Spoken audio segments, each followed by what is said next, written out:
Mula sa isang nakakatuwang unang pagkikita hanggang sa kanilang wedding, ang relasyon ni Matthew Manotoc at Jamie Harrell ay patunay ng tadhana ay may sariling paraan ng pagsulat ng mga kwentong puno ng pagmamahal, tiyaga at panghabang buhay na pangako. The Philippine Showbiz List presents Matthew Manotoc and Jamie Harrell's Love Story and Wedding Details. Si Matthew Matt Joseph Marcos Manotoc, Vice Governor ng Ilocos Norte, ay dating gobernador, anak ni na Senator Amy Marcos at dating basketball coach si Tommy Manotoc, at pamangkin ng Pangulong Ferdinand Marcos Jr. At si Jamie, news anchor at Miss Earth 2014, ay nagsimula sa isang tila hindi kanais-nais na pagkakataon ang kanilang relasyon. Ayon sa kwento ni Jamie, isang tahimik na umaga yon, banayad ang sikat ng araw at katatapos lamang niya sa kanyang karaniwang pagtakbo sa mga lansangan ng Alhambra, California. Sa pagbukas niya ng Instagram, may bagong abiso siyang natanggap. Isang direct message mula kay Matthew. We had followed each other for a few months through mutual friends, though somehow we had never crossed paths in Manila despite being part of the same circles. Sa tila isang digital na kapalaran, ang mensahe ni Matthew ay dumiretso sa kanyang inbox at hindi napunta sa request folder. Ibinahagi ni Matthew na kakaunti umano ang kanyang mga kaibigan sa Los Angeles. Isang detalye kalaunan ay mapagtatanto ni Jamie na hindi ganap na totoo. Ngunit sa pananaw ni Matthew ay makatotohanan dahil karamihan sa kanyang mga kaibigan sa kolehiyo ay umalis na ng LA matapos magtapos. Nag-aral siya sa Claremont, California. Napangiti si Jamie sa pagiging open ni Matthew. Bagamat tahimik at introverted na kanyang personality, matagal na niyang pinanghahawakan ang paniniwalang the best friendships begin in unexpected ways. Si Jamie namungkahi na magkita sila sa Julian, isang cafe na may old world charm sa San Marino, California. Anya, a sunlit cafe I've always loved for its pastries and warm, granny-style energy. Dagdag pa niya, I wasn't expecting anything more than a pleasant conversation, a free meal, and perhaps a new friend to add to my circle back home. Matthew and Jamie's unexpected twist of fate. Hindi inakala ni Jamie na pagmamadali niya noon patungo sa pintuan ng banyo ng restaurant ay magbubukas hindi lamang sa isang squeaky clean toilet bowl kundi sa isang munting liko ng tadhana. Nang siya'y tumingin, ang unang napansin niya ay ang tangkad ni Matthew. Nagbatian sila ng isang mahiyain at bahagyang alanganing hello. Kapwa nangangapa sa sandali hanggang ngumiti si Matthew at biro nitong sinabi, "Give it a few minutes before going in there." Napatawa daw si Jamie. Hindi dahil sa mismong linya, kundi dahil sa gaan at natural na paraan ng pagkakabitaw nito. Nagtagal ang kanilang pananghalian ng halos 3 oras. Umikot ang usapan mula sa magagaan na pagtatalo hanggang sa biglaang halakhakan. Walang pagpapanggap, walang sinadyang pang-akit, tanging isang hindi inaasahang ginhawa sa pagitan ng dalawang taong maaaring nagkita kahit saan, ngunit tila itinadhana na magtagpo mismo roon. Pagkatapos kumain, sabay silang naglakad patungo sa maliliit na tindahan sa kabilang kalsada. Nang dumating ang oras ng pamamaalam, inalok ni Matthew na ihatid si Jamie pauwi. Ang dapat sana isa lamang casual na pagkikita ay naging mas makahulugan sa ilalim ng perfect weather ng California, sa gitna ng halakhakan at dahil sa isang pahapyaw na biro sa may pintuan ng banyo na tahimik na nagbukas sa simula ng isang bagay na higit pa. Mula sa panig ni Matthew, inamin niyang siya'y labis na kinakabahan nang una niyang makilala si Jamie. Ngunit habang nagpapatuloy ang kanilang pag-uusap, napagtanto niyang magaan at maayos ang daloy nito. Marami silang tawa, lalo na matapos ang tanghalian nang tumawid sila papunta sa isang tindahan. Ang sandaling yon ay nagpausbong sa kanyang unang malinaw na pakiramdam ng chemistry sa pagitan nila. Si Matthew ang nag-aya kay Jamie para magkape, ngunit sa kalagitnaan ng kanilang pagkikita, nadula siyang tawagin itong date. Nang tanungin siya ni Jamie kung date nga ba yon, agad siya nagbiro at nagdepensa. It doesn't need to be a date if you don't want it to be a date. Matthew and Jamie's journey of courtship. Noong 2018, malinaw kay Jamie na hindi siya naghahanap ng romantic relationship.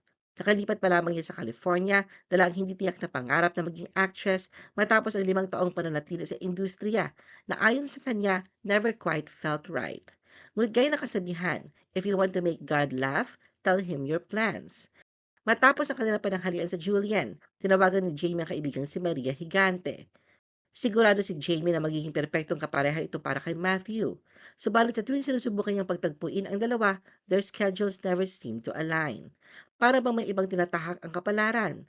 Isang gabi, nakipag-ugnayan si Jamie sa kaibigang si Angeli Dion Gomez at natuklasan niyang kilala rin ito si Matthew. Pinuri at mariing sinabi ni Angeli, give him a chance. Nilubos ang tiwala ni Jamie sa kaibigan, pumayag siya makipagkita sa isang simpleng evening date. Hindi niya inaasahan ang eksena.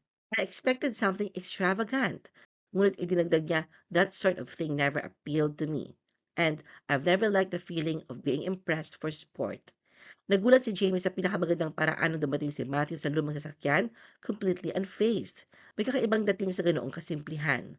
Dinala niya si Jamie sa isang simpleng Korean restaurant sa poblasyon Makati. Sa hapunan, lumawak ang kanilang usapan, mula sa buhay at pamilya hanggang sa mga pangarap at pag-ibig. Para kay Jamie, the world seemed to blur away until it was just us, at tila matagal na sila magkakilala. Sa pagtatapos ng gabi, napagtanto niya, he was the one. Isang simpleng gabi, free of noise, ngunit malinaw na it felt like the beginning of everything. Para kay Matthew, mas dahan-dahan ang pagdating ng katiyakan.